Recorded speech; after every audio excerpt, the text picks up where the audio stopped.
ಏನೋ ಹೇಳ್ತಿದ್ರಿ ದರ್ಶನ್ ಅವರೇ, ನಿಮ್ದು ಹಳೆ ಕತೆ ಹೇಳಿದ್ಬಿಟ್ರು, ಭಾರಿ ಹಳೆ ಕಳ್ರು ನೀವು ಅಂತ ಅವ್ರು ಹೇಳ್ತಿದ್ದಾರೆ. ಅವರ ಮಾತು ಅವರ ಸಂಸ್ಕೃತಿಯನ್ನು ತೋರಿಸ್ತದೆ ಸರ್. ಇವತ್ತು MLC ಚುನಾವಣೆಗಳಾಗ್ತಾ ಇದಾವಲ್ಲ ಸರ್, MLC ಚುನಾವಣೆಗಳಲ್ಲಿ ಬೆಂಗಳೂರಲ್ಲಿ 2ರಲ್ಲೂ ನಾವು ಗೆದ್ದಿದ್ದೀವಿ, ಮಂಡ್ಯದಲ್ಲೂ ನಾವು ಗೆದ್ದಿದ್ದೀವಿ. ಪ್ರಾಣೇಶ್ ಅವರು ಮತಗಳ್ಳತನ ಮಾಡಿ ಇವತ್ತದು ಮತ ಎಣಿಕೆ ನಡೆದು ಕೋರ್ಟಲ್ಲಿದೆ. ಅಕ್ಟೋಬರ್ 28ಕ್ಕೆ ರಿಸಲ್ಟ್ ಬರ್ತದೆ. ಅವತ್ತು ಗಾಯತ್ರಿ ಶಾಂತೇಗೌಡರು 100ಕ್ಕೆ 100 ಗೆಲ್ತಾರೆ. ಈ ಏನು ಬ್ಯಾಲೆಟ್ ಪೇಪರ್ನ ಬಳಸಿದ್ರೆ ಅದು ನ್ಯಾಯಸಮ್ಮತವಾಗಿ ಚುನಾವಣೆ CCTV ಹಾಕ್ಲಿ, ನಾವೇ ಕೇಳ್ಕೊಳ್ತಿದ್ದೀವಿ. ಅಲ್ಲಿ ನಾವು ಅದಕ್ಕೆ ಒಪ್ಕೊಳ್ತಿದ್ದೀವಿ. ನೋಡಿ ಸರ್, ಇವತ್ತು ಏನಾದರೂ ನರೇಂದ್ರ ಮೋದಿ ಅವರು ವಿಸರ್ಜನೆ ಮಾಡಲಿ, ಅವರು ನಿಜವಾಗ್ಲೂ ಗೆದ್ದೇ ಗೆಲ್ತಾರಲ್ಲ. ಅಶ್ವಮೇಧ ಯಾಕಲ್ವ ಅವ್ರದ್ದು ನೋಡೋಣ. ವಿಸರ್ಜನೆ ಮಾಡಿ, ರಾಜ್ಯದಲ್ಲಿ 136 ಜನ ಗೆದ್ಬಿಟ್ಟಿದ್ರೆ ನೀವು ವಿಸರ್ಜನೆ ಮಾಡಿ ಸರ್. ಈಗ ನೋಡಿ, ಯಾರು ವಿಸರ್ಜನೆ ಮಾಡಲ್ಲ. ರಾಹುಲ್ ಗಾಂಧಿ ಬಂದಾಗ ನೋಡಿ, ಯಾರು ವಿಸರ್ಜನೆ ಮಾಡಲ್ಲ, ಬಾಯಿ ಮತ್ತಿಗೆ ಹೇಳ್ತಾರೆ. ರಾಹುಲ್ ಗಾಂಧಿ ಬಂದಾಗ ಏನಂತ ಹೇಳಿಕೆ ಕೊಟ್ರು, ಈ ತರ ಚೋರ ಆಗಿದೆ ಹಂಗೆ ಅಂತ ಇತ್ಯಾದಿಗಳು ಹೇಳಿಕೆ ಕೊಟ್ರು. ಆ ಸಮಯದಲ್ಲಿ ರಾಜ್ಯದ ಮಂತ್ರಿಗಳಾದಂತ ಆ ಸಮಯದಲ್ಲಿ KN ರಾಜಣ್ಣ ಏನಂತ ಆರೋಪ ಮಾಡಿದ್ರು ಅಂದ್ರೆ, ಸುಮ್ನೆ ರೀ, ಆ ರೀತಿ ಆಗಿಲ್ಲ ಅಂದ್ರು. ಕೊನೆಗೆ ಏನಾಯ್ತು, ರಾಜಣ್ಣ ಬಾದಾಮಿಯಲ್ಲಿ ವೋಟ್ ಚೋರ್ ಆಗಿದೆ, ಅದರಿಂದ ಅಲ್ಲಲ್ಲ, ಕೊನೆಗೆ ಏನ್ ಮಾಡ್ರು, ರಾಜಣ್ಣ ರಾಜೀನಾಮೆ ಕೊಡ್ಸ್ಬಿಟ್ರು. ಎಸ್, ಸಮೀನ್ ಅಹಮದ್ ಅವರು ಇದ್ದಾರೆ ನಮ್ಮ ಜೊತೆ. ಇವರು ಸಾಮಾಜಿಕ ಹೋರಾಟಗಾರರು. ಎಲ್ಲಾದ್ರೂ ಲೈಟ್ ಹಾಳಾಗಿದ್ರೆ, ಗುಂಡಿ ಬಿದ್ದಿದ್ರೆ ಸರ್ಕಾರನ ಪದೇ ಪದೇ ಎಚ್ಚರಿಸ್ತಿರ್ತಾರೆ. ವಿಧಾನಸೌಧದಲ್ಲಿ ಅಲ್ಲಿ ಒಳಗಡೆ ಬಂದಂಥವ್ರಿಗೆ ಸಾರ್ವಜನಿಕರಿಗೆ ಕುಡಿಯೋಕ್ಕೆ ನೀರಿಲ್ಲ, ಟಾಯ್ಲೆಟ್ ಇಲ್ಲ ಅಂತೇಳಿ ನಿರಂತರವಾಗಿ ಹೋರಾಟ ಮಾಡಿ ವಿಧಾನಸೌಧ ಸುತ್ತಮುತ್ತ ಟಾಯ್ಲೆಟ್ಗಳನ್ನು ಹಾಕ್ಸ್ತಿದ್ದಾರೆ. ಇವರ ಹೋರಾಟದ ಪ್ರತಿಫಲ. ಸಮೀನ್ ಅಹಮದ್ ಅವರೇ, ತಾವು ಯಾವ ಪಾರ್ಟಿನೂ ಅಲ್ಲ ಅಂತ ಅಂದ್ಕೊಳ್ತೀನಿ, ಹೌದಲ್ವಾ? ಎಸ್. ಈಗ ಸರ್ಕಾರ EVMನಿಂದ ಬ್ಯಾಲೆಟ್ ಪೇಪರ್ಗೆ ಹಿಂದೆ ಸರಿದಿರ್ತಕ್ಕಂಥದ್ದು ಮತ್ತು EVM ಇದ್ರೆ ಹ್ಯಾಕ್ ಮಾಡ್ತಾರೆ, ಬ್ಯಾಲೆಟ್ ಪೇಪರೇ ಸರಿಯಾದದ್ದು ಅಂತೇಳಿ ಹಿಂದೆ ಹೆಜ್ಜೆ ಇಟ್ಟು ಈ ಸರ್ಕಾರ ಸ್ಥಳೀಯ ಸಂಸ್ಥೆ ಚುನಾವಣೆ ಮಾಡಲಿಕ್ಕೆ ಹೊರಟಿರೋದನ್ನ ತಾವು ಒಪ್ತೀರಾ? ತಾವು ಬ್ಯಾಲೆಟ್ ಪೇಪರ್ ಮತದಾನ ಒಪ್ತೀರಾ ಅಥವಾ ನೀವು ಅಪ್ಗ್ರೇಡೇಷನ್ ಆಗ್ತೀರಾ? ಯಾಕಂತೇಳಿ ಈ ಯುಗವನ್ನು ಡಿಜಿಟಲ್ ಜನ್ರೇಷನ್ ಯುಗ ಅಂತ ಕರೀತಾರೆ. ಸರ್, ನಾನು ಯಾರ ಪರ ಇಲ್ಲ, ನಾನು ವಿರೋಧ ಇಲ್ಲ. ಈಗ ಈ ಗೊಂದಲ ಸೃಷ್ಟಿ ಆಗಿದೆ. ಈ ಗೊಂದಲ ಸೃಷ್ಟಿ ಆಗಿರೋದು ಮಾರಿರೋದು ಇವರು ರಾಜಕಾರಣಿ. ರಾಜಕಾರಣಿಯಿಂದ ಈಗ ಸಾರ್ವಜನಿಕರಿಗೆ ತುಂಬ ತೊಂದರೆ ಆಗ್ತಾ ಇದೆ. ಈಗ ಬ್ಯಾಲೆಟ್ ಪೇಪರ್ ಒಂದ್ಸಲ ಟ್ರೈ ಮಾಡಲಿ, ಏನಾಗುತ್ತೆ? ಅಲ್ಲ, ಈ ಹಿಂದೆ ಬ್ಯಾಲೆಟ್ ಪೇಪರ್ ಇತ್ತು, ಅಲ್ಲಿಂದ EVM ಬಂತು. ಈಗ ಬ್ಯಾಲೆಟ್ ಪೇಪರ್ಗೆ ಯಾಕೆ ಭಯ ಯಾಕೆ? ಬ್ಯಾಲೆಟ್ ಪೇಪರ್ಗೆ ಭಯ ಬಿಡಬಾರ್ದು. ಆಗಲಿ, ಮಾಡಲಿ.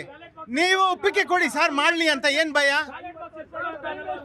ಏನು ಟೈಮ್ ವೇಸ್ಟ್ ಆಗಲ್ಲ.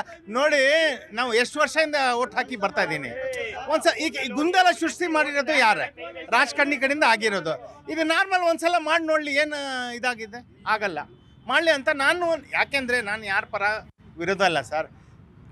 ಸಾರ್ವಜನಿಕರಿಗೆ ತುಂಬ ತೊಂದರೆ ಆಗುತ್ತೆ, ತುಂಬ ಗೊಂದಲ ಆಗಿದೆ. ಒಂದ್ಸಲ ಬ್ಯಾಲೆಟ್ ಪೇಪರ್ ಟ್ರೈ ಮಾಡಲಿ. ತಾವು ಸರ್? ಸರ್, ನಟರಾಜ್ ಅಂತ ಸರ್. ಸಾಹೇಬ್ರು ಹೇಳ್ತಾ ಇದ್ರು ಮತ ಕಳ್ತನ ಆಗಿದೆ ಅಂತ. ಎಷ್ಟು ಚುನಾವಣೆದು ಮತ ಕಳ್ತನ ಆಗಿದೆ ಅನ್ನೋದು ಬೇಕು ಸರ್, ಅಂಕಿಅಂಶ ಒಂದು. ಏಕೆ ಅಂದರೆ ಈಗ ಮತ ಕಳ್ತನ ಆಗ್ತಿದೆ ಅಂತ ಹೇಳ್ತಿದ್ದಾರೆ, ಅದಕ್ಕಿಂತ ಹಿಂದೆ ನಡೆದಿರೋ ಎಷ್ಟೋ ಚುನಾವಣೆಗಳಲ್ಲಿ ಎಷ್ಟು ಮತ ಕಳ್ತನಗಳಾಗಿದೆ ಅನ್ನೋದು ಒಂದು ಬೇಕು. ಅದು ಅವರು ಲೆಕ್ಕ ಕೊಡಕ್ಕೆ ತಯಾರಿಲ್ಲ. ಅದ್ರ ಬಗ್ಗೆನೂ ಧ್ವನಿ ಎತ್ತಬೇಕಲ್ವಾ ಸರ್? ಸಾರ್ವಜನಿಕರು ಕೇಳ್ತಾ ಇರ್ಬೇಕಾದ್ರೆ ಅದ್ರ ಬಗ್ಗೆನೂ ಧ್ವನಿ ಎತ್ತಬೇಕು. ಜೊತೆಯಲ್ಲಿ ಇನ್ನೊಂದು ಹೇಳಿದ್ರು, ಬೇರೆ ದೇಶಗಳು ಅದನ್ನು ತಯಾರಿಸಿದ್ದು, EVM ಮಿಷಿನ್ಗಳನ್ನ ತಯಾರಿಸಿದ ದೇಶಗಳೇ ಇವತ್ತು ಉಪಯೋಗಿಸ್ತಾ ಇಲ್ಲ ಅಂತ ಹೇಳ್ತಿದ್ದಾರೆ. ಆದರೆ ನಮ್ಮ ದೇಶಕ್ಕೆ ಫಸ್ಟ್ ಆಫ್ ಆಲ್ ಏನಕ್ಕೆ ತಂದರು, ತರೋ ಉದ್ದೇಶ ಏನಿತ್ತು ಅನ್ನೋ ಬಗ್ಗೆ ಪ್ರಶ್ನೆಗೆ ಉತ್ತರ ಕೊಡಬೇಕು ಸರ್. ಕಾಂಗ್ರೆಸ್ ಸರ್ EVM ತಂದಿದ್ದು. ಹೌದು ಸರ್, ಈಗ ಅವರೇ ಬೇಡ ಅಂತಿದ್ದಾರೆ. Yes madam. 1977ರಲ್ಲಿ ಇಂದಿರಾ ಗಾಂಧಿಯವರು EVM ಇಂದ ಸೋತ್ರ. ಮತ್ತೆ ರಾಹುಲ್ ಗಾಂಧಿಯವರು ಮೊನ್ನೆ ವಯನಾಡಲ್ಲಿ 3.5-4 ಲಕ್ಷ ವೋಟರ್ಸ್ ಅಲ್ಲಿ ಗೆದ್ರು. ಅವರು ಬ್ಯಾಲೆಟ್ ಪೇಪರ್ ಇಂದ ಗೆದ್ರ.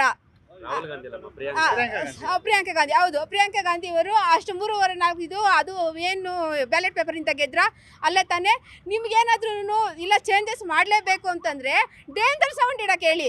ಏನು ವೋಟರ್ ಒಬ್ಬೊಬ್ರು ಅರ್ಥಕ್ಕೆ ಹಾಕಿದ್ದಾರೆ ಅಂತ ಅವ್ರು ಹೇಳಿದ್ರಲ್ವಾ, ಒಂದು ಕಡೆ ವೋಟ್ ಹಾಕಿರೋರು ಇನ್ನೊಂದು ಕಡೆ ವೋಟ್ ಹಾಕಕ್ಕೆ ಹೋದಾಗ ಅದು ಡೇಂಜರ್ ಸೌಂಡ್ ಪಡ್ಕೊಂಡಾಗ ಆಗ ಅಲ್ಲಿರೋಂಥ ಅಧಿಕಾರಿಗಳು ತಡೀತಾರೆ ಅವ್ರನ್ನ.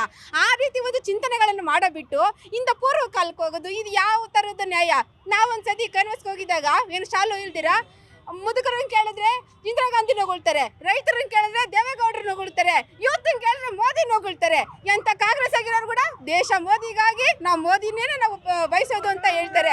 ಸಾಮಾನ್ಯವಾಗಿ ಭ್ರಷ್ಟಾಚಾರದ ವಿರುದ್ಧ ಅಥವಾ ಇನ್ಯಾವುದೋ ಆಂಟಿ ಇನ್ಕಮ್ಸ್ ವಿರುದ್ಧ ಹೋರಾಟ ಮಾಡ್ತಾರೆ. ಈ ಬಿಹಾರ ಚುನಾವಣೆ ಇನ್ನೂ ಆರಂಭ ಆಗಿಲ್ಲ, ಚುನಾವಣಾ ಆಯೋಗವೇ ಮೊದಲ ತನ್ನ ಎದುರಾಳಿ ಅಂತೇಳಿ ಮಾಡ್ತಿರ್ತಕ್ಕಂಥದ್ದು ಈ ದೇಶದಲ್ಲಿ ಮೊಟ್ಟ ಮೊದಲ ಚರ್ಚೆ ಆಗ್ತಿರ್ತಕ್ಕಂಥದ್ದು. ಎಸ್, ಬ್ಯಾಲೆಟ್ ಪೇಪರ್ಗೆ ತಾವು ಸ್ವಾಗತ ಮಾಡ್ತೀರಾ ಕರ್ನಾಟಕ ಸರ್ಕಾರದ ನಿರ್ಧಾರವನ್ನು? ಸರ್ ಬ್ಯಾಲೆಟ್ ಪೇಪರ್ ಕರ್ನಾಟಕದಲ್ಲಿ ಏನಕ್ಕೆ ಸ್ವಾಗತ ಮಾಡ್ತಾ ಇದೀವಿ ಅಂದರೆ, ಮಹಾರಾಷ್ಟ್ರದಲ್ಲಿ ನಡೆದಿರೋ ಎಲೆಕ್ಷನ್ ಪ್ಯಾಟರ್ನ್ ನೋಡ್ಕೊಳ್ಳಿ ನೀವು. 5 ಗಂಟೆವರೆಗೂ 50% ವೋಟ್ ಆಗುತ್ತೆ. ಬರೀ 1 ಅವರಲ್ಲಿ 20% ವೋಟ್ ಅಂದರೆ, ಒಂದು ವೋಟ್ ಮಾಡೋಕ್ಕೆ 1 ನಿಮಿಷ ಅನ್ನೋದು ಬೇಕೇ ಬೇಕು. 1 ಅವರಲ್ಲಿ 20% ಯಾರು ವೋಟ್ ಮಾಡ್ತಾರೆ ಹೇಳಿ? ಯಾವ ಕಾರಣಕ್ಕೂ ಮಾಡೋಕ್ಕಾಗಲ್ಲ. ಇವ್ರು ಏನು ಸಾಹೇಬ್ರೆ, ಇಲ್ಲಿ BJP ಅವ್ರು ಏನು ಗೊತ್ತಾ, ಮಾತಾಡೋಕ್ಕೆ ಭಾಳ ಈಸಿ. ನೀವು ಹೇಳಿದ್ರಲ್ಲ ಕಂಪ್ಲೇಂಟ್ ಕೊಡಿ ಅಂತ. ಇದೇ ಎಲೆಕ್ಷನ್ ಕಮಿಷನ್ಗೆ ಪ್ರೆಸ್ ಕಾನ್ಫರೆನ್ಸ್ ಮಾಡಿ CM ex-CM ಕೂಣಿಸ್ಕೊಂಡು ಡೆಲ್ಲಿಯಲ್ಲಿ ತೋರಿಸಿದ್ದೀವಿ. ನೋಡಿ ಇಂಥ ಜನಕ್ಕೆ ವೋಟ್ಗಳು ಡಿಲೀಟ್ ಮಾಡಿದ್ದೀರಾ ಅಂತ. ಆವಾಗ ನೀವು ಉತ್ತರ ಕೊಡಿಲ್ಲ. ಇವಾಗ ಕಂಪ್ಲೇಂಟ್ ಕೊಡಿ ಅದು ಇದು ಅಂತ ನಾಟಕ ಮಾಡ್ತೀರಾ. ಯಾರು ಕಂಪ್ಲೇಂಟ್ ಕೊಡಬೇಕು? ನಾವು ಎಲೆಕ್ಷನ್ ಕಮಿಷನ್ ಬಗ್ಗೆ ಮಾತಾಡಿದ್ರೆ BJP ಅವರು ಉತ್ತರ ಕೊಡ್ತಾರೆ. ಎಲೆಕ್ಷನ್ ಕಮಿಷನ್ ಅಂದ್ರೆ ಏನು? ಎಲೆಕ್ಷನ್ ನಡೆಸೋ ಏಜೆನ್ಸಿ ತಾನೇ. ನೀವೇನಕ್ಕೆ ಉತ್ತರ ಕೊಡ್ತೀರಾ BJP ಅವರು? ನಾವು ಪ್ರಶ್ನೆ ಮಾಡೋದು ಎಲೆಕ್ಷನ್ ಕಮಿಷನ್ ಅವ್ರಿಗೆ, ಉತ್ತರ ಬರೋದು BJP ಆಫೀಸಿಂದ. ಏನು ಆಟ ನಡೀತಾ ಇದೆಯಾ ದೇಶದಲ್ಲಿ? ಸಾರ್ವಜನಿಕರ ಪರವಾಗಿ ಹೇಳ್ತಿದ್ದೀನಿ, ನೀವು ಅಬ್ಸರ್ವ್ ಮಾಡಿರ್ತೀರಾ, ಹಾಲಿನ ಡೈರಿ ಚುನಾವಣೆಗಳು ನಡೀತಲ್ಲ, ಒಂದೊಂದು ಓಟ್ಗೆ 5 ಲಕ್ಷ 10 ಲಕ್ಷ ಕೊಟ್ಟರು ಸರ್. ನಾನು ಅದನ್ನೇ ಹೇಳಿದ್ದು ಸರ್, ನೀವು ಮತದಾರರಿಗೆ ದುಡ್ಡು ಹಂಚಬೇಡಿ, ಆಮಿಷ ಒಡ್ಬೇಡಿ, ಆಯ್ತಾ, ರಿಗ್ಗಿಂಗ್ ಮಾಡಬೇಡಿ, ಮತ ಕಳ್ತನ ಮಾಡಬೇಡಿ, ಎಲ್ಲರೂ ಒಟ್ಟಿನಿಂದ ಪ್ರಾಮಾಣಿಕವಾಗಿ ಚುನಾವಣೆ ನಡೆಸ್ತೀವಿ ಅಂತ ಹೇಳಿದ್ರೆ ಯಾವ ಹ್ಯಾಕು ನಡೆಯಲ್ಲ, ಯಾವುದು ನಡೆಯಲ್ಲ. ಸರ್ಕಾರ ಇಲಾಖೆಯಿಂದನೇ ಬಂದಿದ್ದು, ಅಲ್ಲೂ ದುಡ್ಡಿನ ಮಳೆ ಸುರಿಯುತ್ತೆ. ಆ ಪಾಪ ಆ ಡೈರಿ ಹಾಲು ಹಾಕೋರ್ಗೆ ಏನು ಕೊಡ್ತಾರೋ ಗೊತ್ತಿಲ್ಲ ಸರ್. ಲಕ್ಷಾಂತರ ರೂಪಾಯಿ ಒಂದೊಂದು ಓಟಿಗೆ ಕೊಟ್ಟು ಆ ಡೈರಿಯಿಂದ ಓಟ್ ಹಾಕ್ಸ್ಕೊಂಡು ಬರ್ತಾರೆ ಸರ್. ಕಾಂಗ್ರೆಸ್ BJP ಅವರು ದುಡ್ಡು ಕೊಟ್ಟಿನೇ ರಾಜಕಾರಣ ಮಾಡ್ಕೊಂಡು ಬಂದಿರೋದು. ಅವ್ರಿಗೆ ಒಳ್ಳೆ ಪ್ರಾಮಾಣಿಕತೆ ಏನಂತಾನೆ ಗೊತ್ತಿಲ್ಲ. ಇರೋರೆಲ್ಲ ಭ್ರಷ್ಟ. ಅವ್ರ ಹತ್ರ ಯಾರು ಇದಾರೆ ಪ್ರಾಮಾಣಿಕರು? ಒಂದ್ ಹೆಸರು ಹೇಳ್ಬಿಡಿ. ನಿಮ್ಮ ನಾಯಕರ ಮೇಲೆ ಗಂಭೀರ ಆರೋಪವನ್ನು ಬಂತು, ಆಯ್ತಾ, ಅಪಕಾರಿ ಆರೋಪ ಬಂತು. ನಮ್ಮ ಆರೋಪ ಇರೋದು ಅಷ್ಟೇ, ಸಾಬೀತಾಗಿಲ್ಲ. CBI ಕ್ಲೀನ್ ಚಿಟ್ ಕೊಟ್ಟಿದೆ, ಚೀಮಾರಿ ಹಾಕ್ಸ್ಕೊಂಡು ಬಂದಿದ್ದಾರೆ BJP ಅವರು. Yes sir. ಸರ್, ಇವತ್ತು ನಮ್ಮ ಪ್ರಜಾಪ್ರಭುತ್ವ ಬಂದ್ಬಿಟ್ಟು ಜನಪರ ಯಾವತ್ತೂ ಇರಬೇಕು, ಯಂತ್ರ ಪರ ಇರಬಾರ್ದು. ಇವತ್ತು AI ಟೆಕ್ನಾಲಜಿ ಇದೆ. ಇವತ್ತು GBI ಆದಾಗ DK ಶಿವಕುಮಾರ್ ಅವರು ಇದು AICT ಅಂತ ಹೇಳಿದ್ರು. ಯಾಕೆ ಸ್ಕ್ಯಾನರ್ಗಳು ಇದನ್ನೆಲ್ಲ ಇಟ್ಬಿಟ್ಟು ಡಿಲೀಟ್ ಯಾವ್ಯಾವ್ದು ಸತ್ತಿದಾರೋ ಅವ್ರದ್ದೆಲ್ಲ ಮತದಾರರ ಪಟ್ಟಿಯಲ್ಲಿ ಸ್ಕ್ಯಾನರ್ಗಳು ಇದನ್ನೆಲ್ಲ ಮಾಡಿಕೊಂಡು AI ಯೂಸ್ ಮಾಡೋದು ಏನಕ್ಕೆ ಮಾಡ್ತಾ ಇಲ್ಲ? ಚುನಾವಣಾ ಆಯೋಗದವರು ಒಂದು AI ಮತ್ತು ಇದನ್ನ ಯೂಸ್ ಮಾಡಿಕೊಂಡು ಒಂದು ಇನ್ನೂ ನೆಕ್ಸ್ಟ್ ಲೆವೆಲ್ಗೆ ಅವ್ರು ಮಾಡ್ಬೋದಲ್ಲ, ಏನಕ್ಕೆ ಮಾಡ್ತಾಯಿಲ್ಲ?